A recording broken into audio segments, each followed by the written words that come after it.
If you're like me, you spend a ton of time in your kitchen, but it can get pretty chaotic.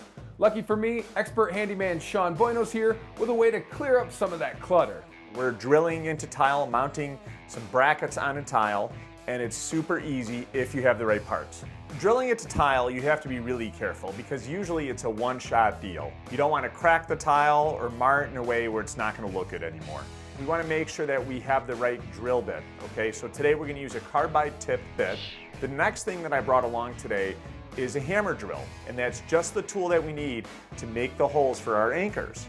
Now, does it matter what kind of tile we're drilling into? Obviously, not all tile is created equal. There are differences in some of the tile, but a carbide tip bit is going to work on most of your ceramics, your porcelains, your stone tile. And what we're using today, we're going into limestone. You're also going to need a level, pencil, anchors, screws, a screwdriver, and your organizational items.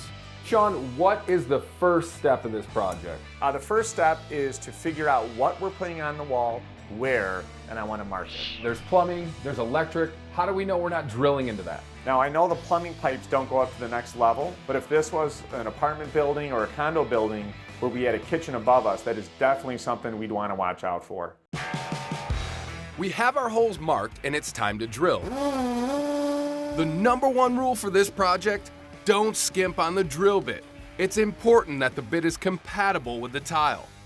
If you use a drill bit that's not hard enough and doesn't have the right tip on it, you're going to damage the tile, you could break the drill bit, you could hurt yourself because the drill bit might snap. After Sean shows me how it's done, it's time for me to take over. I really like the technique that you used on that last hole. You gave the drill like a little blast just to start it off instead of going full blast right away.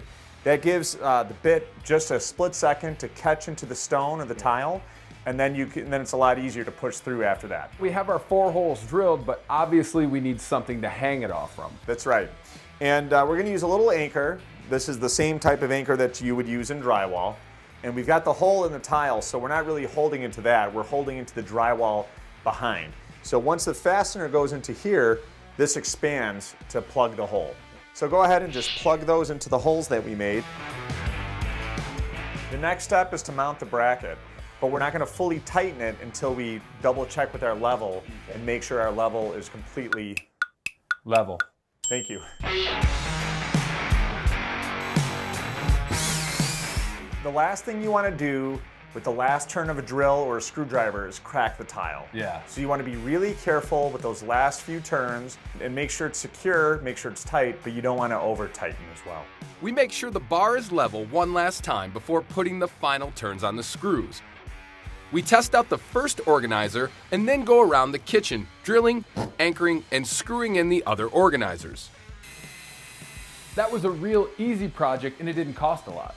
It did not at all. It just costs whatever the hardware is that you're putting up on the wall, making sure that you have the right drill, which is a hammer drill, and then having the right drill bits. Carbide tip bits in this case. The kitchen looks great. What do you say you use some of those Sean Buino culinary skills and whip me up something for lunch? Let's do it.